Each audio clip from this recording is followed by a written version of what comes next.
사람이 살아가면서 자신이 어떻게 기억되는 것, 그리고 또한 내가 어떻게 기억되어야 하는지는 참으로 중요한 것 같습니다. 하나님이 지금의 나의 모습을 보면서 어떻게 기억을 하고 있을까? 참으로 심히 두렵기도 하고 또한 심히 궁금하기도 합니다. 우리가 인류의 역사를 통해서 돌아보면 인류의 역사는 모두 다 기억되어진 것이, 기록되어진 것이 역사가 된 겁니다. 그만큼 기억이 되어지는 것은 중요한 것입니다. 그리고 기억이 되어질 때에 어떻게 기억이 되어지는가라는 것은 너무나도 중요한 것입니다. 사람들에게 기억이 되어질 때에 야, 저 사람은 정말로 무익한 사람이었어, 나지 아니했으면 차라리 좋을 뻔했더라, 이렇게 기억되면 아니 되는 것입니다. 우리는 기억이 될 때에 야, 저 사람은 참으로 우리에게 유익한 사람이었어, 이렇게 역사 속에 기억이 남겨지고 기억이 되는 우리 성도들이 되어야 되겠습니다. 우리가 살아나가는 세상, 분명히 우리는 기억이 남는 자로 우리는 이 땅에 기록이 되어져야 됩니다. 그런데 우리의 모습 속에서 우리가 기억이 남겨진다는 것은 특별한 일이 아니고는 기억이 남겨지질 않습니다.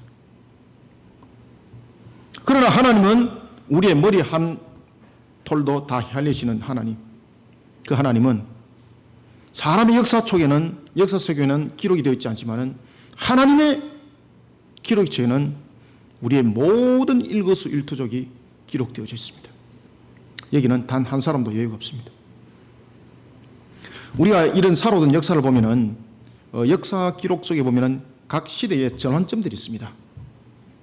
우리가 중세 시대가 있는가 하면은 르네상스 시대가 있고, 그리고 또한 근현대사를 이끌어갔던 그러한 부분에는 보면은 모든 것이 사건의 하나의 핵들이 그 속에 기억이 남겨지고 있고, 그리고 그 속에 시대는 열려지게 되어 있었습니다. 우리가 눈으로 볼 때는 아무것도 아니었던 한 사건이 있습니다. 그것은 1967년에 일어났던 한 사건이었습니다. 그것은 바로 캐슬린이라는 한 여자가 261번의 등번호를 달고 마라톤에 임하게 됩니다. 그것은 바로 역사적으로 남자 외에는 그 누구도 마라톤에 참여할 수 없다라는 그런 보수 성향을 띠고 있는 보스턴 마라톤 제71회 마라톤 대회 때에 한 여자가 참석을 하게 되는데, 여자라는 성별을 밝히지 않고 참석하게 되었습니다. 당연히 남자인 줄 알았습니다. 그런데 뛰는데 여자인 겁니다. 그러니까 주최 측에서 난리가 난 겁니다. 이거 우리 기록책에 오점으로 남기는데 저 여자를 빨리 저 행렬에서 쫓아내버리라. 그때 그 여자의 뛰는 모습을 보고 사람들이 막아서기 시작합니다.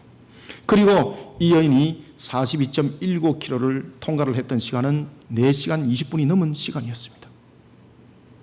이 문제로 보스턴 마라톤 협회와 그리고 또한 참여자와 여러 부분에서 공론이 벌어지기 시작했습니다. 여자가 어떻게 마라톤을 뛸 수 있냐는 거죠. 그리고 이로 인해서 5년 뒤에 바로 이 캐슬린이라는 이 여인의 이 행동을 통해서 하나의 획일점이 만들어지기 시작하는데, 그것이 바로 여자 마라톤이었습니다. 그리고 그것이 올림픽에 정식적으로 기록이 되었던 것입니다. 이 캐슬린이라는 여자는 일반적인 우리가 보통 사람이었습니다. 일반 사람들에게 그렇게 기억이 남겨지는 사람이 아니었습니다. 그러나 그의 한 모습이 한 역사의 획을 껐습니다. 저와 여러분들이 살아나가는 우리의 삶들, 세상 사람들 볼 때는 우리의 모습들은 아무것도 아닙니다. 그렇지만 저와 여러분들이 세상 사람들이 눈으로 볼 때는 어떤 관점의 가치도 없어 보이지만 하나님이 돌아볼 때는 하나님의 형상인 거로 모두 다 귀한 존재인 것이로 하나님은 기억하고 계십니다. 그러나 하나님이 우리의 모든 일거수일투족을 기록을 하고 계십니다. 지금도 말입니다. 그래서 그것을 일명 하나님께서 우리에게 기록하는 행위의 책이라는 책에 오늘도 기록을 하고 있는 것입니다. 그리고 하나님은 마지막 종말의 백보자 심판대에서 그 행위책을 펴고 모든 인류를 심판하게 되는 근거가 되는 것입니다. 사랑하는 성도 여러분, 하나님은 오늘도 우리의 머리털 하나도 다 헤아리신 하나님께서 우리의 모든 것을 기억하고 있을 때에 우리는 하나님께 어떻게 기억이 남겨지는 자가 되어야 될까? 하나님은 이스라엘 백성들의 멸망의 역사를 이사야를 통해서 예고를 합니다. 그런가 하면 또한 이스라엘의 멸망뿐만 아니라 하나님께서는 이스라엘을 통해서 구원할 것을 함께 말씀하십니다. 그리고 그러한 이스라엘 향해서 하나님께서 이렇게 말씀하십니다. 내가 그를 세상에 남겨두었노라. 세상에 남겨둔 그들 다시 멸망의 길에서 구원으로 인도했던 그들은 하나님께 어떻게 기억이 되는가 하면 바로 우상을 떨쳐버리고 회개하고 하나님 앞에 돌아온 자들이었습니다. 그것을 히브리 말로 말해서 슈버라고 말하는 겁니다. 회개하고 돌아온 자들. 사랑하는 성도 여러분, 저와 여러분들은 부인할 수 없는 사실 속에 우리는 살아가고 있는데 그것은 바로 종말의 때를 살아가고 있다는 사실입니다. 이 종말의 때를 살아가고 있는 우리에게 분명한 것은 우리 모두는 행위책에 기록된 대로 심판을 받는다는 사실입니다. 아무도 부인할 수 없습니다. 세계 역사 속에서는 저와 여러분들의 행위가 기록되지 않습니다. 어떤 특출한 하나의 행동이 있을 때 그것은 역사적인 한 분기점에 기록이 될지 모르겠지만 일반적인 평범한 그런 내용들은 어떤 역사적인 책에도 기록되지 않습니다. 그렇지만 하나님의 역사책에는 모든 것이 기록되어집니다. 심지어 지금 저와 여러분들이 호흡을 하고 있는 것도 말입니다. 심지어 예배 가운데 하품하고 있는 것도 기록이 다 되어진다는 사실입니다. 이런 하나님 앞에 선 우리의 모습들, 우리는 여호와 하나님 앞에 어떻게 기억이 돼야 될까요, 여러분들? 오늘 우리는 이사야서 49장 5절부터 7절 통해서 정말로 우리는 척박한 시대를 살아가고 있습니다. 지금까지 경험해보지 못한 그런 시대를 살아가고 있습니다. 코로나 바이러스로 인해서 교회 오면 마치 죽는 것과 같은 그런 시대를 살아가고 있습니다. 이런 시대에 우리는 여호와 하나님께 어떻게 기억이 남겨져야 되는가? 아주 중요한 사실이 이 속에 묻어져 있습니다. 세 가지 측면에서 우리는 하나님으로부터 기억되는 그리스도인들이 되시길 바랍니다. 먼저 우리가 5절을 한번 읽어봅시다. 시작. 이제 여호와께서 말씀하시나니 그는 태초부터 나를 그의 종으로 지으신 이시요 야곱을 그에게로 돌아오게 하시는 이시니 이스라엘이 그에게로 모이는도다. 그러므로 내가 여호와 보시기에 영화롭게 되었으며 나의 하나님은 나의 힘이 되셨도다. 아멘. 제일 먼저 우리는 하나님께서 우리를 창조하신 목적 속에 살아가야 된다는 사실입니다.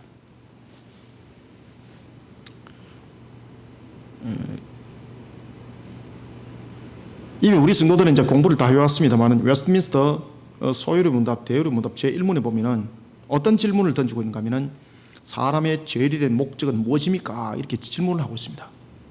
사람의 죄일이 된 목적이 무엇입니까? 라는 질문은 무엇입니까?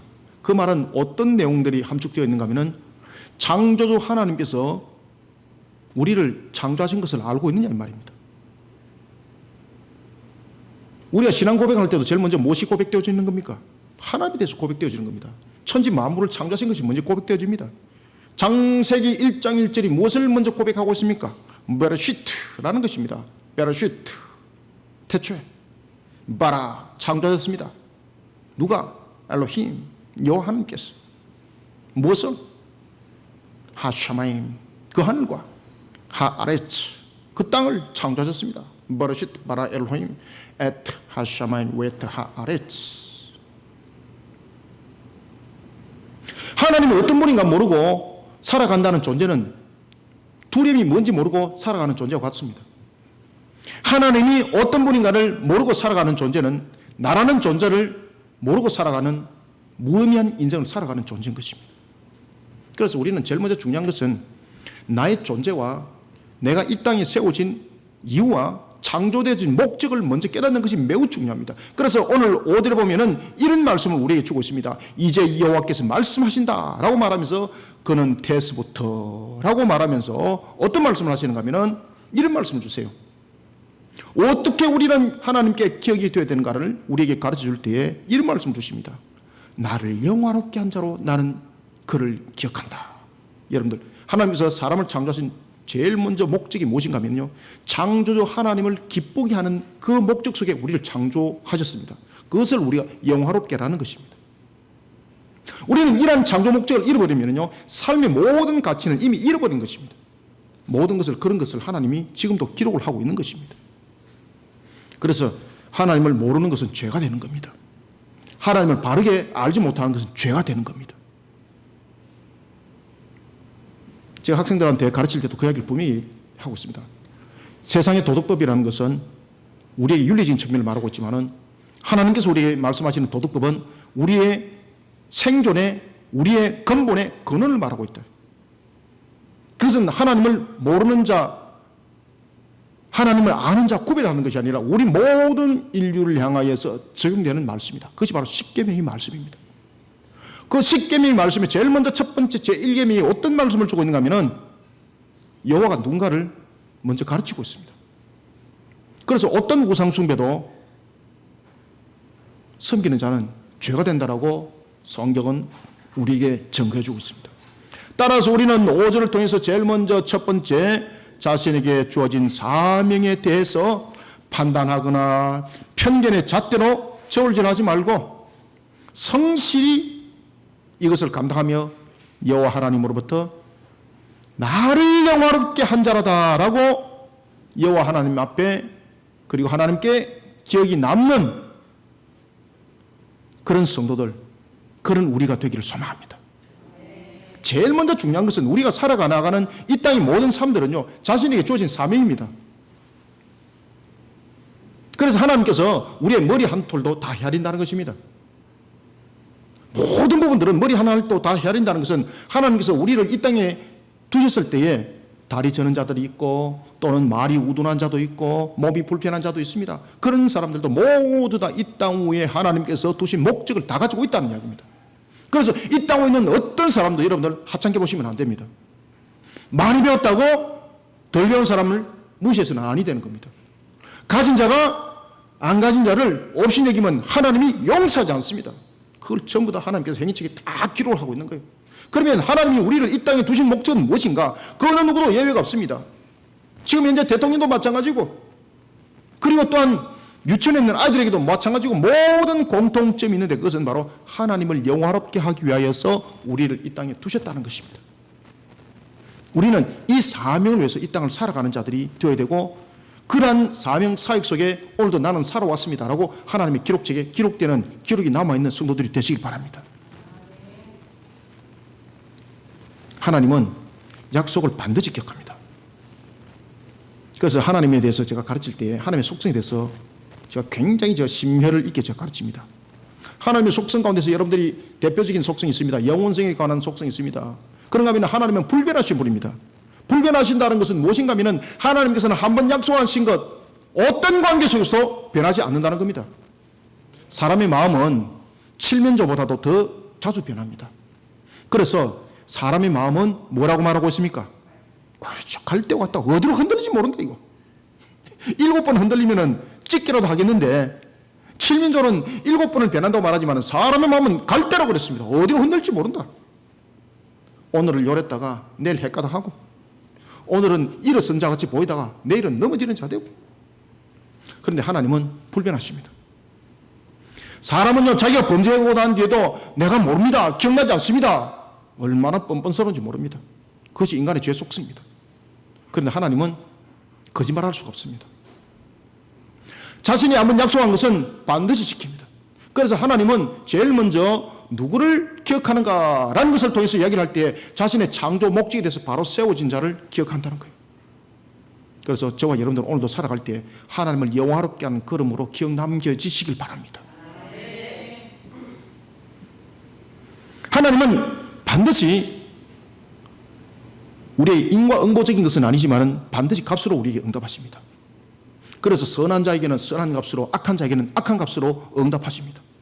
선한 자에게는 상으로 응답하시고 악한 자에게는 벌로 응답하십니다. 이것이 하나님의 공의입니다. 이것이 하나님의 속성의 불변함 속에 나타나 있는 겁니다. 하나님의 속성 가운데서는 공의성이 있고 정의성이 있습니다.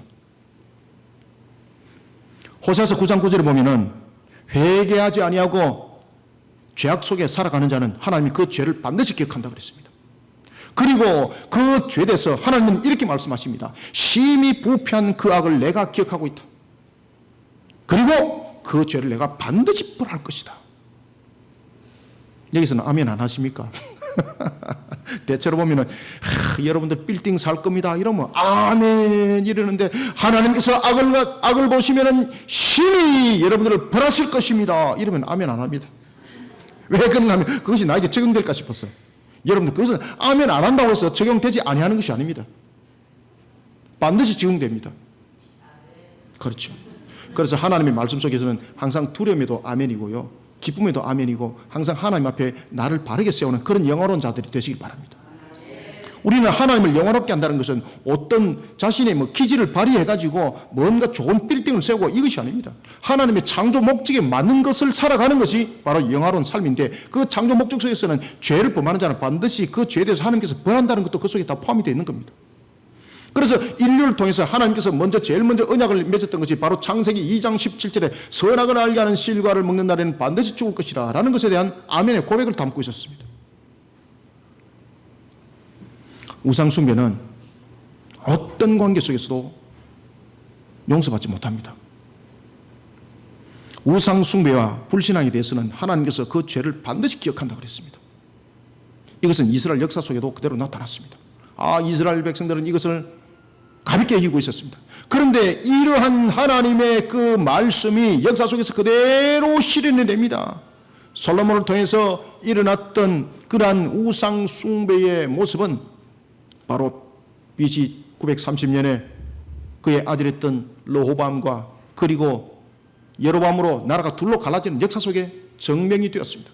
그런가 하면 우상 숭배 속에 빠져있던 이스라엘 역사, BC 722년에 아수르에서 완전히 그냥 나라가 패망당하는 그런 역사 그대로 나타났던 것입니다. 하나님은요, 우상 숭배와 불신앙에 대해서는 반드시 그 값으로 응답하십니다. 그런데 하나님은 또 이런 약속을 하셨습니다. 내 백성이, 내가 구원하기로 했던 내 백성이 이 땅을 살아가면서 설령 죄를 범하여 그 값을 받을지라도 나는 그를 멸하지 아니하고 나는 그를 다시 돌아오게 하는 구원을 그에게 은혜를 베풀리라. 아멘. 이것이 하나님의 약속이었습니다. 하나님은 이사야 선지자를 통해서 오늘 49장을 통해 그 말씀을 주는 겁니다. 그들의 죄에 대해서는 내가 반드시 벌할 것이다. 그렇지만 내 백성은 내가 다시 그를 돌이킬 것이다. 이스라엘이 내게 돌아올 것이다. 이것을 하나님은 이사야를 통해서 약속을 하는 겁니다. 하나님은 이 약속을 이사야 이후에, 그리고 이스라엘이 패망한 이후에도 이 약속을 하나님은 지켜가시는 겁니다. 그런데 하나님은 이런 말씀하세요. 그때에 이스라엘이 돌아올 때에 그들을 어떻게 돌이킬 것인가 라는 것에 대해서 말씀하실 때에 그들로 하여금 자신들이 범했던 우상 숭배와 자신들의 죄악을 회개시켜 나에게로 돌아오게 할 것이다. 그때에 누가 이스라엘을 우상 숭배 속에 빠졌다는 사실과 자신들이 죄악 속에 빠졌다는 사실을 깨닫게 하겠습니까? 그래서 하나님께서 이렇게 말씀하시는 거예요. 내가 이스라엘로 하여금 나에게 돌아오도록 하기 위하여 내가 한 선지자들을 세워서 그들에게 죄를 깨닫게 하고 내가 그들을 돌아오게 할 것이다. 하나님은 바로 이와 같이 한 사역자를 사용할 것을 말씀을 합니다. 그리고 그 사역자를 가리켜서 하나님께서는 이렇게 말씀하십니다. 내가 그를 종으로 삼을 것이다. 여러분들, 이 일반적으로 종이라는 것은 이게 헬라어로 둘로스라고 이렇게 말하는데, 종은 자신의 주관적 그리고 자신의 주권이 없습니다. 종은 주인과의 항상 종속적 관계를 가지고 있습니다. 주인이 명하는 것에 대해서 순종하는 것이 종의 역할인 것입니다. 그러면 하나님께서 이스라엘 백성들을 회개시켜 돌이키는 데 있어서 한 사역자를 세울 것이고, 그리고 그를 종으로 사용할 것이라는 것입니다. 그러면 이 사역자는 자신의 능력으로 사역을 하는 것이 아니라 하나님께서 명하신 것을 충실히 사명을 감당함으로 그는 하나님의 사역자가 되는 것입니다. 그때 하나님께서 이렇게 말씀하세요. 내가 세운 사역자는 태에서부터 종으로 그를 지었다라고 말하고 있습니다. 태에서부터 종으로 지었다는 것은 어떤 한 측면에서 보면은 나실인이라도 말할 수가 있는데, 그것은 나실이라는 측면이 아니라 이 부분들은 두 가지 중요한 사실을 우리에게 증거해주고 있습니다. 태에서부터 내가 그를 종으로 지었다라고 말하는 것은 두 가지 사실에 대해서 우리에게 중요한 사실을 증거해주고 있는데, 첫 번째는 태에서부터라는 것입니다. 이 하나님의 속성에 의해서 태에서부터라는 것은 하나님께서 모든 것을 계획하셨다는 뜻입니다. 내가 그에게 사명을 주어서 그 사명이 반드시 성취될 것을 이미 내가 계획을 다 했다는 것입니다. 그래서 내가 태에서부터 그를 종으로 지었다라는 그 말씀 속에 내포되어지는 것입니다. 그럼 다시 말하면 이스라엘 백성들을 회개시켜서 돌이키는 것은 그 종의 능력이 아니라는 겁니다. 그 종은 하나님의 사명을 감당할 뿐이라는 것입니다. 그때 하나님은요 이렇게 기억하시는 거예요. 그 종이 내가 준 명령을, 사명을 잘 감당한 것을 나는 그의 행위를 영화롭게 여기노라. 아멘. 사랑하는 성도 여러분, 우리는 하나님을 영화롭게 하는 길은요 다양한 부분들로 우리의 모습들이 나타납니다. 하나님을 영화롭게 하는 부분들은 오늘 본문에 나타나고 있는 것처럼 종으로서의 주인이 준 그 명령을 충실하게 잘 감당함으로써 주인을 영화롭게 하는 방법이 있는가 하면은, 또한 영화롭게 하는 방법들은 어떤 자신의 위치에서, 그리고 또한 우리의 창조주 하나님을 더욱더 기쁘게 만드는 측면에서의 모습이 바로 모든 것이 영화로움이라는 것입니다. 그럴 때에 우리의 영화로움 속에서 제일 우리가 하나님을 영화롭게 할 수 있는 것은 무엇인가 하면 바로 십계명 속에 담겨있는 말씀들입니다. 그래서 그것을 우리가 변할 수 없는 도덕법이라고 말하는 겁니다. 변할 수 없는 도덕법입니다. 그런데 우리가 살아가는 이 시점에 보면은, 교회도 보면은 마치 십계명을 마치 액세서리처럼 바라보고 있다는 것입니다. 하나님께서 말씀하십니다. 내가 태에서부터 그를 종으로 지었다. 이 말은 무슨 말이라고요? 하나님께서는 이미 그 종의 사명이 성취될 것을 이미 하나님이 다 계획하셨다는 겁니다. 그러면 두 번째는 그 종의 성취입니다. 두 번째는 그 말씀 속에 무엇이 내포되어 있는가 하면, 그 종의 성취된 사역을 통해서 하나님은 영광을 받으실 뿐만 아니라 그 영광을 통해서 하나님은 그 영광을 돌린 그 종을 축복하겠다는 겁니다. 여러분, 하나님을 영화롭게 하는 자, 하나님이 그를 영광스럽게 만들어 가십니다.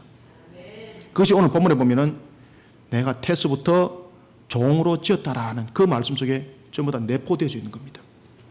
자, 우리 5절을 다시 한번 읽읍시다. 시작.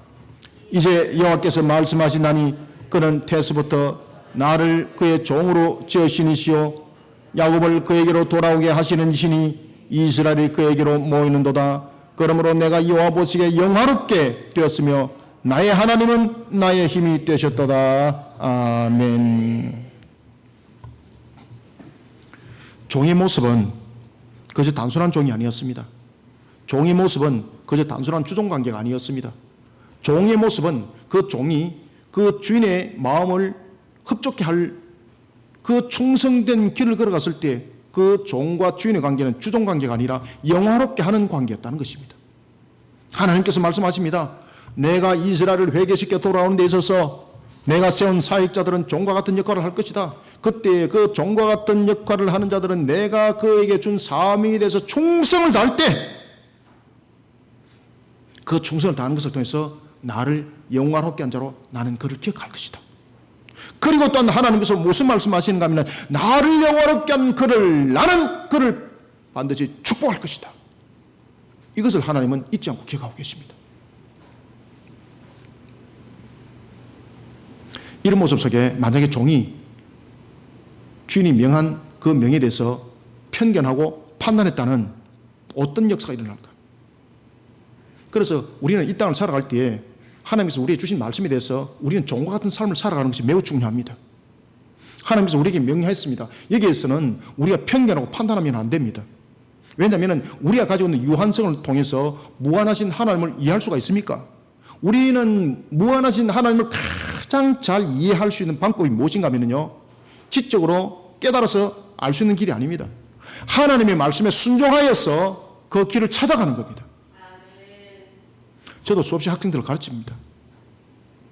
근데 수업할 때 저는 제일 먼저 기도로 시작하고 기도로 마칩니다. 저는 아무리 제가 잘 가르쳐도 그 가르치는 능력은 주님께서 주셔야 되는 겁니다.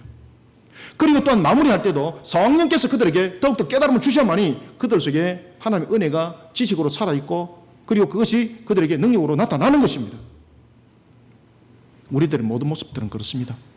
무엇을 행하든지 나의 판단과 나의 편견으로 저울질하고 우리의 가지고 있는 이런 유한성을 가지고 있는 인간의 능력을 가지고 무한하신 하나님을 이해했다라고 말한다면 그건 오판인 것입니다. 그래서 하나님을 논할 때에 우리는 철학으로 논하는 것이 아니라 성경을 통해서 하나님을 말해야 되는 것입니다. 플라톤의 철학을 연구를 해보면 진화적인 측면을 굉장히 말을 많이 하고 있습니다. 하나의 물질적인 생성 과정을 통해서 이야기를 할 때에 불과 물과 공기를 가지고 이야기를 하면서 이것이 진화 과정 속에서 생명이 생성된 것. 그래서 저는 이제 플라톤에 관한 부분들을 철학을 연구를 하면서 이 플라톤이 가지고 있는 부분들이 하나의 창조주 하나님을 바라보는 측면이라기보다는 진화적인 측면을 가지고 있구나. 그래서 여러분들이 잘 아시는 아리스토텔레스 같은 경우는 귀납법을 통해서 문제들을 전개해 나갈 때도 살아계신 하나님을 보지 않습니다. 유한한 존재는 어떤 철학적 능력을 가지고 있어도 무한하신 하나님에 대해서 설명해 나갈 수 없습니다. 우리는 하나님을 영원하게 할 수 있는 방법은 주동적인 관계적인 측면에서 하나님의 말씀에 순종하여 그 말씀에 따라가는 것으로서 하나님을 영원하게 하는 것을 우리는 깨달아야 되는 것입니다. 잠언 24장 12절도 말하고 있습니다. 반드시 그 행위대로 보응한 값을 받을 것이라고 말입니다. 우리의 유한한 인간의 능력으로, 유한한 인간의 지식으로 우리는 무한하신 하나님의 그 말씀에 대해서 편견하고 판단하게 되면 그 행위는 반드시 우리의 값으로 돌아오는데 그것은 바로 패망입니다. 인류의 역사가 그것을 증명하고 있습니다. 우리는 이 코로나 바이러스 문제를 통해서도 하나님의 일하심을 바라봐야 됩니다. 종말의 주님을 분명히 기억하셔야 됩니다. 그래서 제가 코로나 바이러스 문제가 터지기 전부터 제가 요한계시록을 가지고 여러분들에게 말씀을 논할 때 이 사항들이 반드시 정해질 것이다 라는 부분을 통해서 제가 말씀을 드렸던 것은 제가 쪽집게 가외가 아닙니다. 하나님의 말씀 속에 나타나는 것을 가지고 증거를 했을 뿐이었습니다. 이스라엘 역사 속에서 하나님을 판단하고 편견했던 한 인물이 있었습니다. 그것은 바로 사무엘상 4장에 등장하는 엘리 제사장의 두 아들이었던 홈니와 비나스였습니다. 이 홈니와 비나스는 자신에게 주어진 사역에 대해서 자신의 판단과 편견을 통해서 하나님을 용해 먹습니다. 자신의 편견과 판단을 통해서 두려움의 하나님을 바라보지 못하는 겁니다. 인간의 유한성을 가지고 무한하신 하나님을 용해 먹는 겁니다. 하나님 그것을 다 기억하고 계셨습니다. 심지어 이들은 말입니다. 하나님의 언약궤를 들어다가 사용하는데 절대 하지 말아야 될 짓을 하는 겁니다. 이 하나님의 언약궤를 그들은 전쟁 도구로 사용하는 겁니다. 전쟁의 승리 도구로 사용하는 겁니다. 그러면서 온 나라의 백성들을 불신앙 속으로 이끌어가는 겁니다. 하나님이 그것을 기억한 겁니다. 우리는 이 시대에 이 민족을 통해서 하나님은 지금 기억하고 있습니다.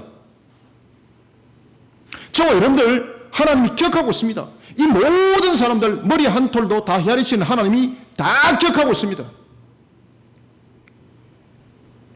홈리 비나스가 해서는 안 될 짓을 했습니다. 자신의 편견과 판단으로 이 언약궤를 가지고 전쟁터를 나가게 되면 블레셋의 싸움을 하나님 이기게 할 것이라는 그런 속에 그 언약궤를 이용을 합니다. 온 백성들을 불신앙 속에 빠뜨립니다. 하나님이 그것을 기억합니다. 그리고 블레셋과 전투 속에서 홈리와 비나스는 비참하게 죽임을 당합니다. 그리고 심지어 언약궤까지 빼앗김을 당합니다. 그리고 그 충격에 자신의 아버지 엘리도 그 자리에서 즉사합니다. 온 가족이 패가 망신을 하게 됩니다. 그런가 하면 그때에 동일하게 비교되는 한 인물이 있었습니다. 바로 사무엘하 7장에 등장하는 누굽니까? 사무엘이었습니다. 사무엘은 하나님의 음성에 하나님 어디 계십니까? 나에게 말씀하여 주옵소서라고 말했던 사무엘. 그 사무엘은요, 사무엘하 7장에 보면 홈리와 비나사와는 달리 자신의 주어진 사명을 감당하는 데 있어서 주종관계적인 측면에서 하나님의 주신 명령을 충실하게 감당합니다. 불신앙의 속에 빠져있는 이스라엘의 온 백성들을 미스바에 불러 모읍니다. 그리고 그 속에서 대회개운동을 벌립니다. 하나님이 그것을 기억했던 겁니다. 하나님이 그런 사무엘을 기억했던 겁니다. 그리고 하나님은 이스라엘 역사에서 전무후무하게 대제사장이 나라를 다스리게 하고, 그리고 또한 선자의 권한을 주고 모든 것을 함께 종합적인 세트로 줬던 유일한 사람이 바로 사무엘이었습니다. 그러면서 하나님은 사무엘을 이스라엘 역사 가운데 사용을 하는 겁니다. 무엇으로? 지도자로 쓰는 겁니다. 사무엘은 어떤 자였습니까? 자신의 어머니 한나가 하나님 앞에 서원하여서 낳았던 아이였습니다. 모든 것을 기억하시는 하나님, 그리고 그 기억하시는 하나님은 주동적인 관계적인 측면에서 종으로서의 충성되게 하나님께 영화롭게 하나님께 영광 돌리는 그를 반드시 기억하십니다. 그리고 그를 영화롭게 했던 그 값을 하나님은 영광으로, 그리고 또한 그에게 모든 것의 성취로 응답한다는 사실입니다. 사랑하는 성도 여러분, 자신에게 주어진 사명에 대해서 판단하거나 편견하지 마시길 바랍니다. 자신이 이 땅에 살아가면서 자신의 모습을 보고 편견하고 판단하지 마시길 바랍니다. 내가 살아가는 이 모습 속에 나의 머리 한 톨도 샤리는 다 하나님이 오늘도 우리의 주종적인 측면에서 먼저 명하고 있는 것이 있습니다. 너가 살아가고 있는 삶을 통해서 너는 우상을 섬기고 있지 않는가? 우상을 오늘도 떨쳐버리고 우상 속에서 나를 하나님 앞으로 돌이키는 그 모습은 하나님이 영화롭게 받으시고 그를 축복하십니다. 오늘도 하나님으로부터 나를 영화롭게 한 자라고 기억이 남는 복 있는 자들이 되기를 소망합니다. 그 다음에 두 번째로 우리가 어떻게 기억이 남겨져야 되는가? 우리 거리심 교회가 여러분들 9년 전에 이곳에 세워졌습니다. 하나님께서 저를 통해서 개척하게 하셨습니다. 온 가족들 단 4명 가지고 개척했습니다. 아무에게도 손 벌리지 않은 상태에서 그저 하나님 앞에 엎드리고 기도하면서 개척했습니다. 그러면 하늘의 문이 열려서 놀라운 역사가 일어날 줄 알았습니다. 그런데 2년 동안 아무도 없었습니다. 그때 우리 교회 최초에 등록했던 가족 외에 교인이 있었는데 그분이 바로 지금 이 자리에 계시는 윤봉술 집사님, 신석준 집사님이십니다. 지금 이제 80이 넘어서 90을 향해서 달려가고 있습니다. 그분들이 아주 젊었을 때에 우리 교회 등록했습니다. 70대 때. 아주 젊은 나이 70대 때 우리 교회 등록하셔가지고 이제 80이 넘어 90을 지금 향해 달려가고 계십니다. 얼마나 감사한지. 하나님께서 기억하십니다. 반드시 기억하십니다. 하나님께서.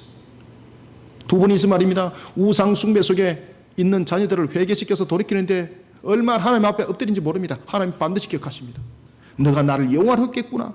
너가 나를 영화롭게 했구나. 아시겠습니까?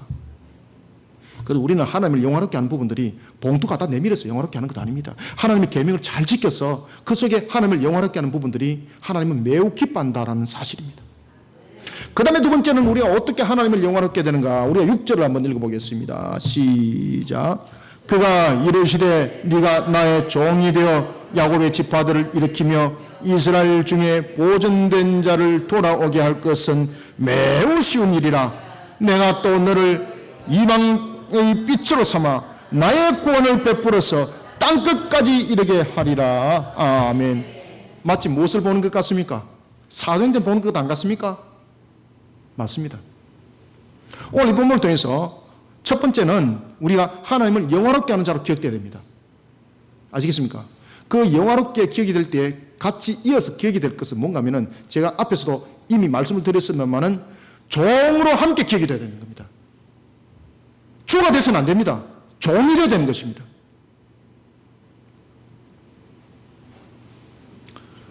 우리는 하나님을 영화롭게 하는 부분인데 오늘 세 가지를 볼 것인데 첫 번째는 우리가 하나님을 오늘도 하나님 앞에 우리가 어떻게 기억되어야 되는가? 세 가지로 기억되어야 되는데 첫 번째는 하나님을 영화롭게 하는 부분으로 기억되어야 되고 두 번째는 하나님 앞에 종으로 기억되어야 되고 세 번째는 하나님의 백성으로 기억이 되어야 됩니다. 6절에서 보면은 그 포인트가 확실하게 우리에게 주어지고 있습니다. 그 포인트가 바로 뭔가 하면 야곱과 이스라엘이라는 속에서 답을 주고 있습니다. 따라서 우리는 6절을 통해서 두 번째 무엇으로 기억돼야 되는가? 여호와 하나님의 뜻을 세워나가는 일에 충성을 다하면서 여호와 하나님으로부터 어떻게 기억이 돼야 된다고요? 그는 나의 종이로다 라고 기쁘게 기억되는 성도들이 되시기 바랍니다. 어떻게 기억이 돼야 되겠습니까? 그렇죠. 그는 나의 종이다. 그냥 종이 아니라 그는 나의 종이다. 종도 여러분들 내 종이 있고 다른 사람 종이 있습니다. 나의 종이, 주님의 종이 되어야 되는 거예요. 주님의 종이. 예. 여러분 종도 보면 마귀의 종이 있습니다. 마귀의 종이 있습니다. 하나님의 종이 되어야 되는 거예요. 여러분들요. 하나님께서는 이사야로 하여금 자신이 세운 종을 통해서 두 가지 회복을 약속합니다. 첫 번째는 이스라엘의 완전한 회복을 약속합니다. 오늘 본문의 5절과 6절에 보면 야곱이 등장합니다.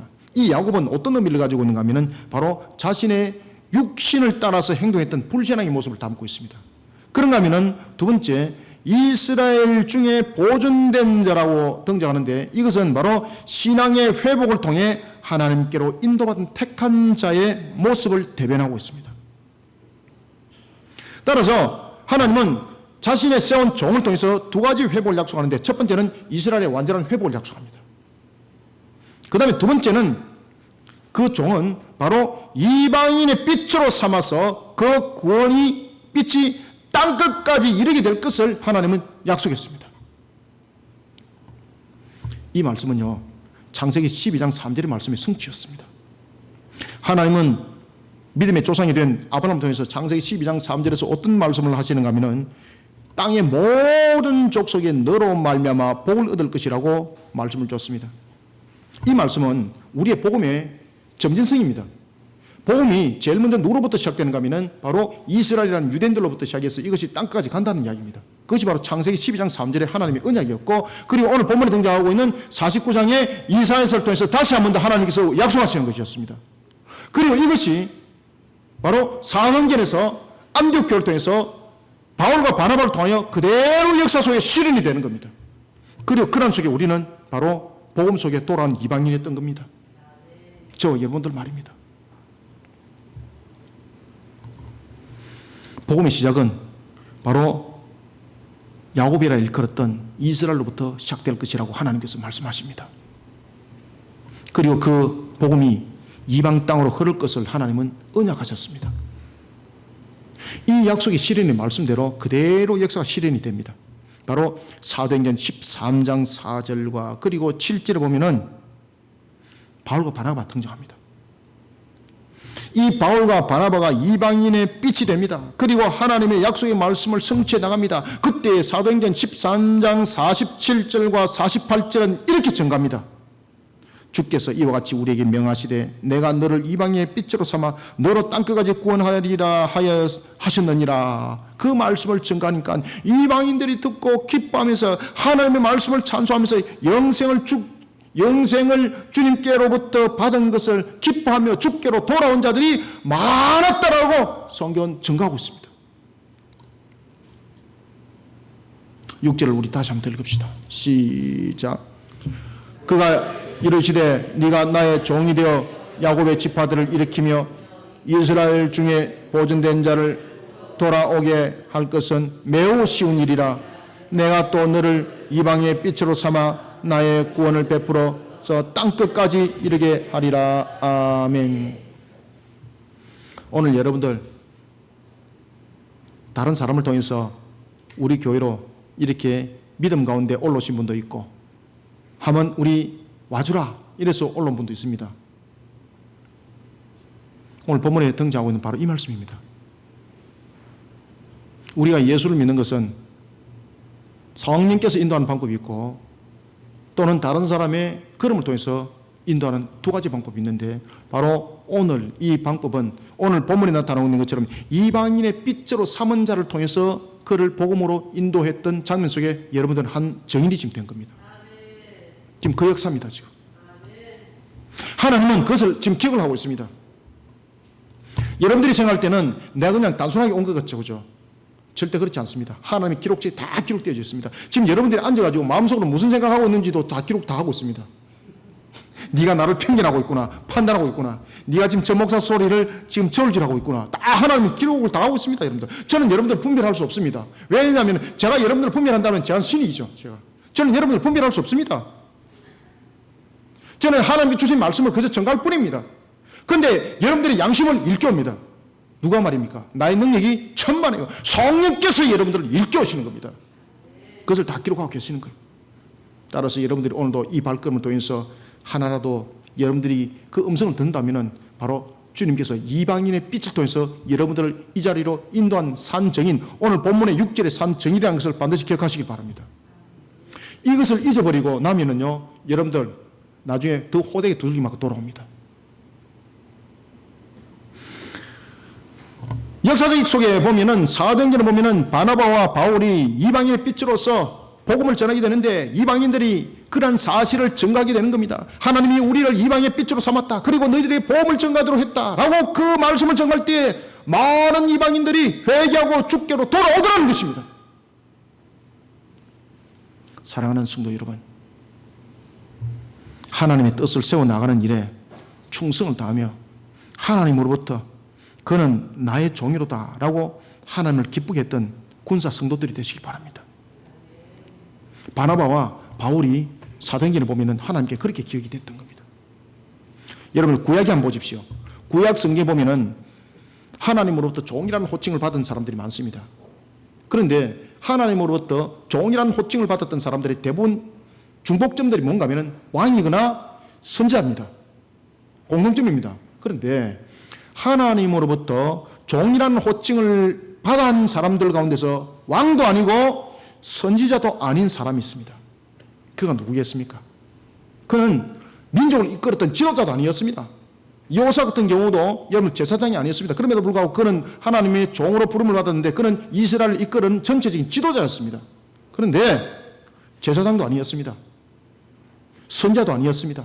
왕도 아니었습니다. 그런데 하나님으로부터 종으로 기억이 남은 사람이 역사 속에 아주 중요한 인물이 한 사람이 있습니다. 그가 누굴까요, 여러분들요? 갈렙입니다. 갈렙이었습니다. 갈렙은 하나님으로부터 종으로 호칭을 받습니다. 그는 왕도 아니었습니다. 선지자도 아니었습니다. 이스라엘 민족을 이끌어가는 지도자도 아니었습니다. 그는 어떤 인물이었는가 하면 그는 유다 지파였습니다. 소속은 유다 지파였지만 혈통은 혼혈족 속이었습니다. 그러니까 여러분들요, 흔들릴 수밖에 없는 위치였습니다. 그런데 그는 어떤 모습 속에 하나님의 종으로 기억이 됐는가 하면 바로 민수기 14장 9절에 보면 하나님을 뜻을 세워나가는 일에 누구보다도 믿음을 그는 앞장세웁니다. 누구보다도 믿음을 앞장세웠습니다. 가나안 땅에 대한 두려움으로 불신앙 속에 사로잡혀 있는 이스라엘을 향해서 그리고 그런 현실 속에 무릎을 꿇는 이스라엘을 향해서 그는 목숨을 걸고 그는 이렇게 외칩니다. 여호와 하나님께서 우리와 함께 하신다. 그때 이스라엘 반응은 어땠습니까? 60만 3,550명 20세 이상 남자 장정 60만 3,550명 그 가운데서 단 둘이만 빼고 60만 3,548명이 돌을 들었습니다. 그리고 이 말을 하고 있는 갈렙을 돌로 쳐 죽이려고 합니다. 얼마나 두렵습니까? 얼마나 떨립니까? 그런데 그 환경 속에 그는 굴하지 않습니다. 무릎 꿇지 않습니다. 그래서 하나님으로부터 종으로 칭함을 받는 겁니다. 가나안 땅에 거민들을 둘하지 말 것은 하나님이 이미 우리에게 준 밥이다 말이야, 밥이다.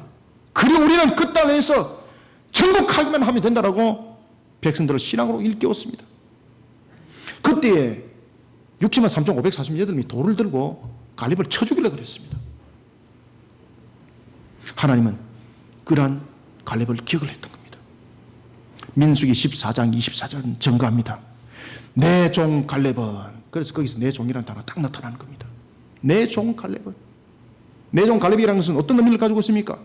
그는 나의 종이라는 거예요. 나의 종. 내 마음에 속 든다는 뜻이에요. 내 마음에 속 든다. 내 마음에 속 든다. 60만 5천 명이 아니라 60만 5,550명에서 여호수아 갈렙 그들이 하나님으로부터 종으로 칭함을 받습니다. 그 중에서 갈렙은 지도자도 아니었습니다. 그런데 하나님이 그를 종으로 칭합니다. 왜? 내 마음에 속 들었다는 거예요. 내 마음이 속 들었다는 거예요. 그러면서 이렇게 말합니다. 내 종 갈렙은 그 마음이 그들과 달라서, 그들은 누굽니까? 60만 3,550명. 60만 3,550명 가운데서 여호수아 갈렙을 뺀 60만 3,548명. 그들과는 마음이 다르다는 거예요.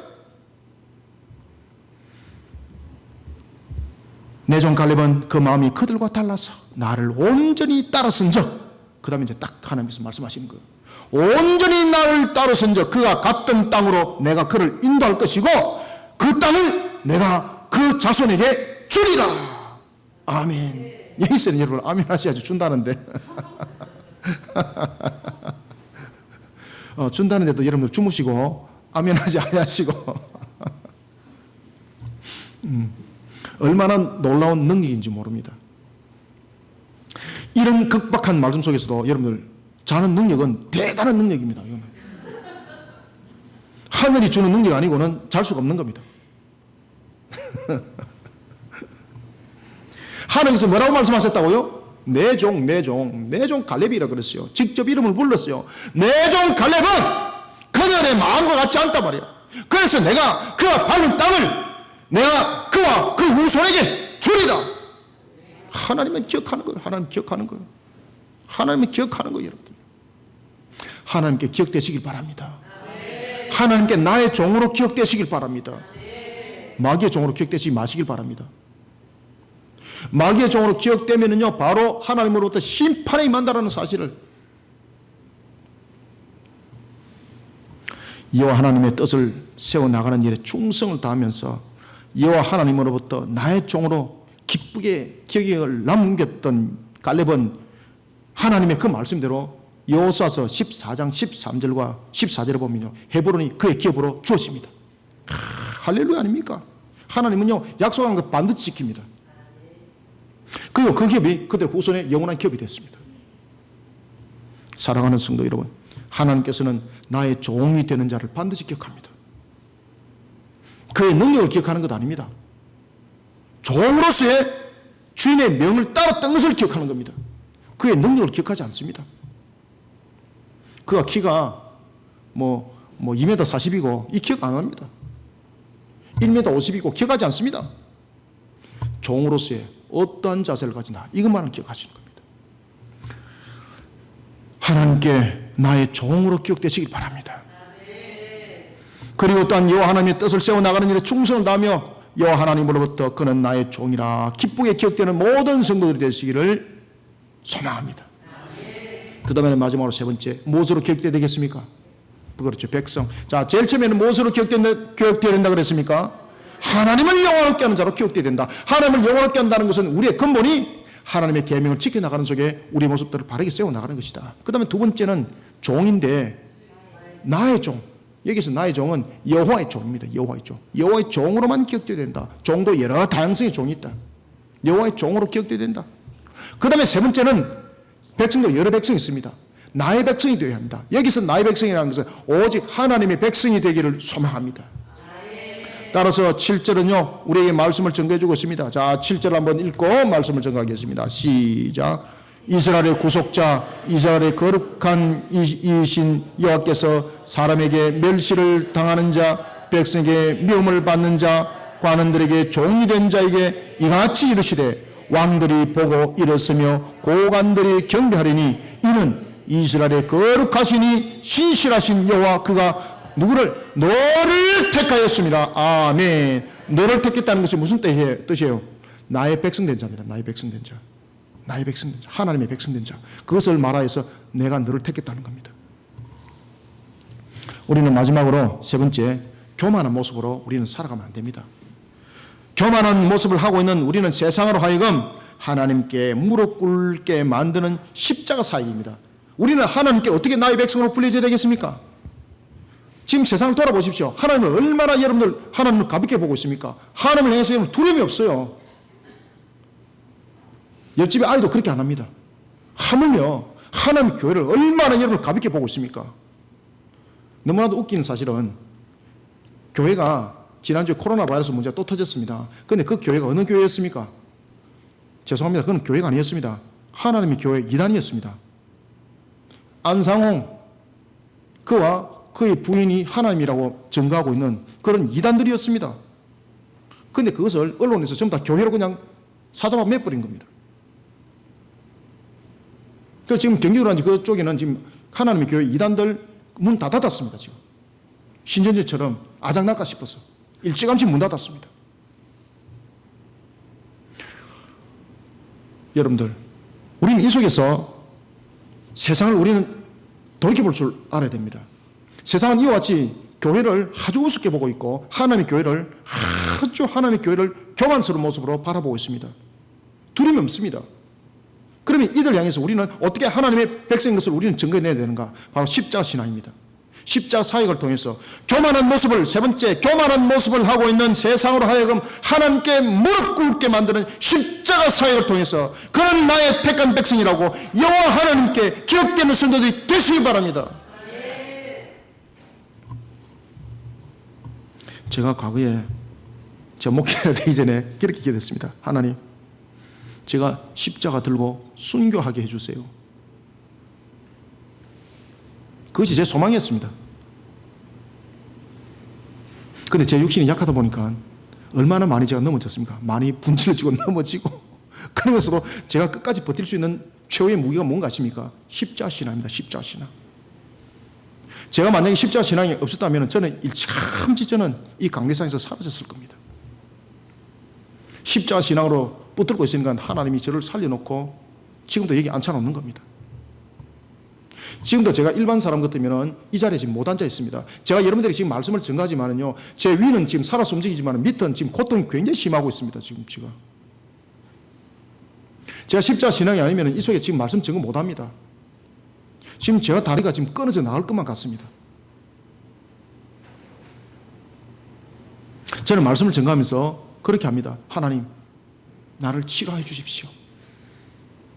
십자가 신앙으로 달려가는 나를 붙잡아 주시고 내가 정인되게 해 주십시오. 나를 정인 삼은 주님, 지금도 나를 회복시켜서 나를 정인 삼아 주십시오. 여러분들, 우리는 십자가 신앙으로 하나님께 나의 택한 백성이라고 또한 기억이 되시기 바랍니다. 하나님은 이스라엘의 구속자입니다. 거룩하신 분입니다. 초월적 존재입니다. 그런데 이런 하나님을 향해서 세상이 얼마나 능멸하고 있습니까? 이런 하나님을 향해서 세상이 얼마나 능멸적으로 대처를 하고 있습니까? 놀랄 정도입니다. 그 이유는 무엇입니까? 바로 인간의 죄 속성입니다. 그런가 하면 또한 에베소서 2장 2절의 말씀처럼 공주의 권세 잡은 마귀에 사로잡힌 사람들로 인하여 이런 일들이 벌어지고 있는 겁니다. 그럼 이 문제 해결해야 됩니다. 이 문제 어떻게 해결하랍니까? 십자가 신앙이 아니고는 해결 안 됩니다. 세상이 하나님 앞에 얼마나 교만한지 모릅니다. 심지어 이 교만한 모습은 세 가지로 그 모습이 비춰진다라고 성경은 우리에게 증거하고 있습니다. 하나님의 종을 능멸한다는 거죠. 이때 하나님의 종을 어떻게 능멸하는가 하면 멸시함으로 능멸합니다. 교회를 또한 멸시함으로 능멸합니다. 두 번째는 미워합니다. 세 번째는 세상의 권력으로 하여금 굴종적으로 무릎 꿇게 만듭니다. 지금 우리의 모습들을 쳐다보고 있는 것 같지 않습니까? 마치 이 시대에 우리를 향한 음성인 것 같습니다. 그런데 마태복음 5장 11절과 12절은 증가합니다. 나로 말미암아 너희들이 욕함을 받고 박해를 받고 그리고 거짓으로 너희들을 거슬러 모든 악한 것으로 대할 때 오히려 너희들에게 복이 있을 것이다. 하나님이 대갚아 주신다 그랬습니다. 그러면 이 속에 우리에게 왜 복이 있는가 하면요, 이런 능멸, 세상적인 박해, 이 모든 것을 우리는 어떻게 이겨나가야 된다고 우리에게 가르쳐주고 있는가 하면 바로 십자가 신앙이라는 겁니다. 여러분, 십자가 신앙은 무엇입니까? 십자가 신앙은요, 총 들고 싸우는 것 아닙니다. 십자가 신앙은 영적 전투입니다. 십자가 신앙은 바로 우리로 하여금 불의와 함께하지 아니하는 하나님의 공의를 세우는 신앙입니다. 세상이 우리를 향해서 타협을 주고 있습니다. 너 십자가 버릴래? 아니면 죽을래? 네가 십자가를 버리게 되면 내가 너에게 돈보따를 주겠다. 내가 너를 십자가를 버리게 되면 거래를 뚫어주겠다. 그때에 우리는 십자가를 놓치면 아니 되는 것입니다.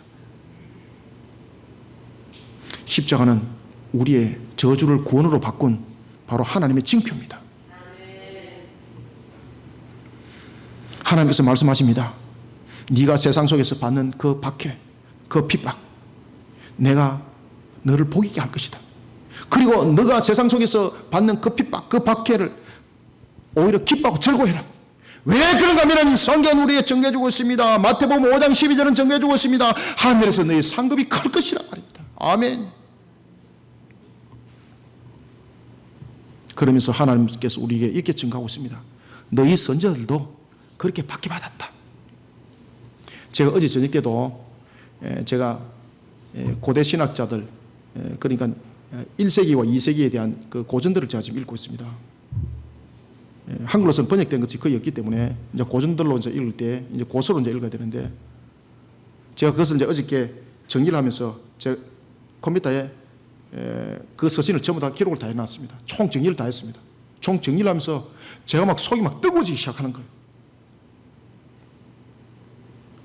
야, 이 사람을 좀 더 철저히 좀 파헤쳐야 되겠다. 하나님께서 이렇게 말씀하세요. 너희 선자들도 그렇게 했다. 이 사람이 뭐라고 말하는가 하면은, 그 중에 한 사람 또한 이그나티우스라는 신학자였는데, 그 사람이 뭐라고 말하는가 하면은, 내가 주님의 십자가를 지기 위하여 로마로 갑니다. 내가 짐승에게 살 한 달도 남기지 아니하고 다 뜯겨 먹기를 원합니다. 왜냐하면 그것이 바로 참 그리스도를 닮아가는 모습이기 때문입니다. 내가 짐승에게 잡혀 먹히는 것을 아무도 방해하지 마십시오. 그것은 오히려 나를 욕되게 하는 것입니다. 제가 그 구절들을 읽으면서 눈물이 나는 거예요. 너희 선자들도 그렇게 했다. 너희 선자들도 그렇게 했다. 여러분,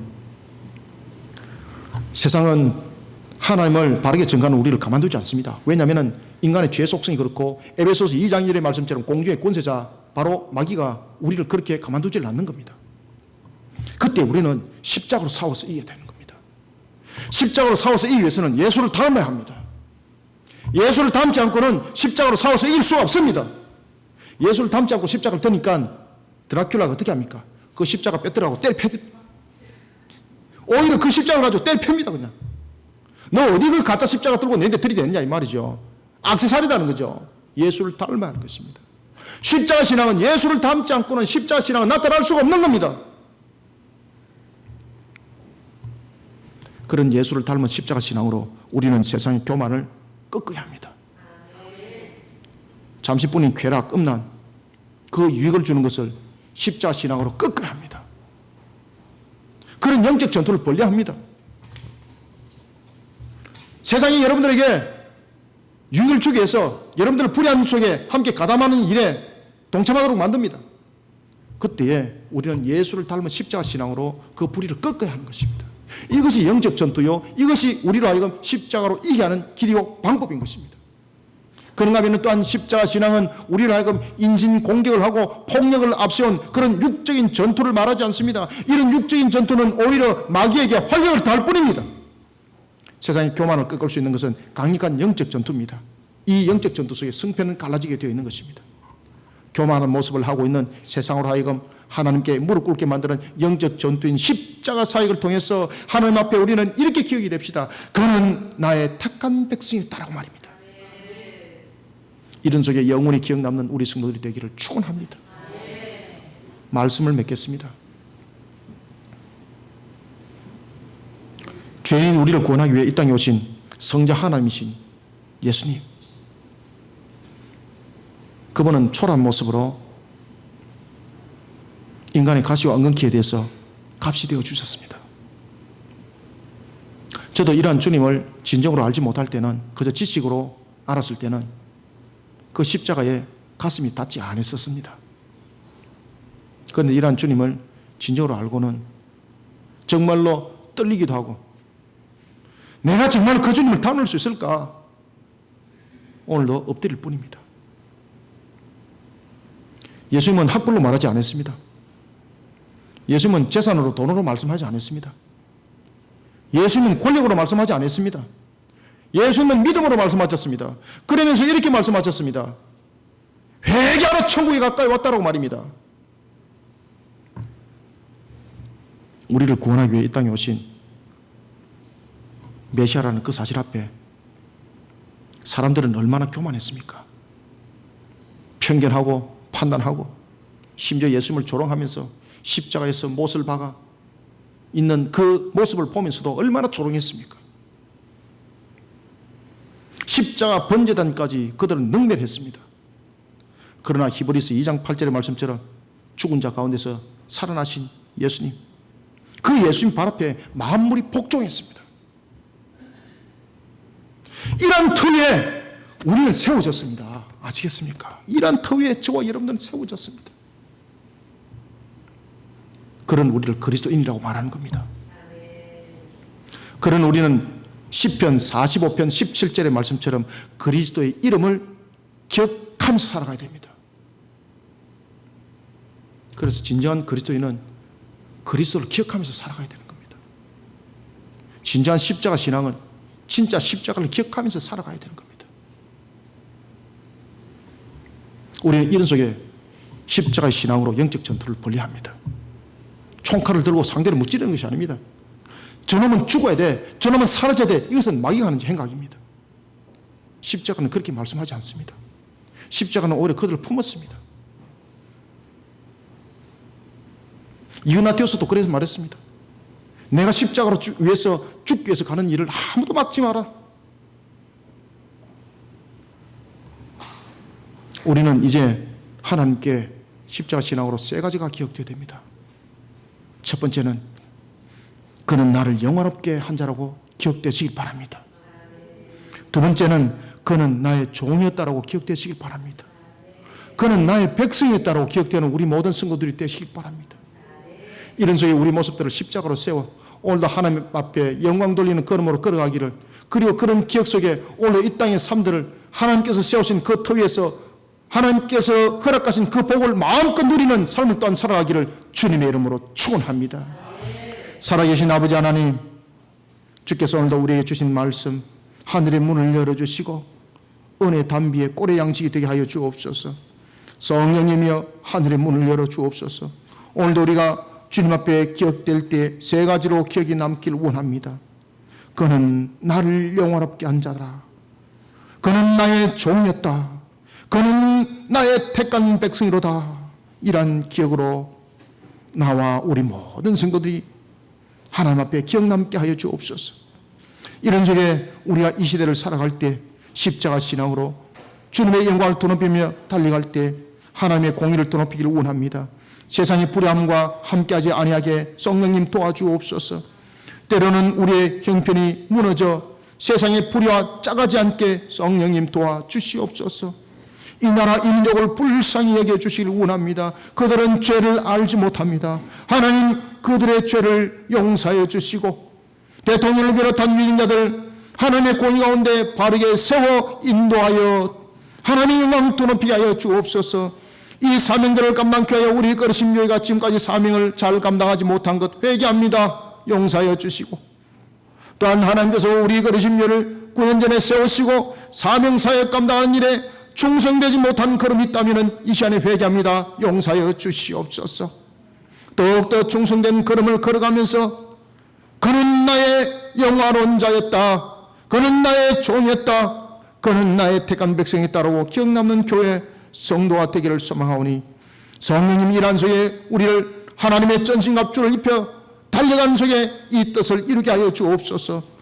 복음의 신을 신게 하시고 진리의 띠를 띠게 하시고 의의 흉배를 치게 하시고 믿음의 방패를 들고 구원의 투구를 쓰고 말씀의 성령의 금을 들고 이 모든 사역들을 함께 이뤄나갈 수 있도록 도와줄 때 우리의 성도들의 형편과 환경을 아시는 하나님, 우리의 부족함과 연약함을 아시는 하나님, 우리의 모든 모습들을 하나님 안에서 강한 자 되게 하여 주시고 십자가로 일어서는 모습이 되게 하여 주옵소서. 오늘도 주신 말씀이 우리 모든 성도들에게 꼴의 양식이 되게 하여 주시고 복된 소낙비와 되게 역사하여 주시옵소서. 구주년을 맞이한 우리 거르심 교회에 함께해 주실 소망하며 예수님의 이름으로 기도드립나이다.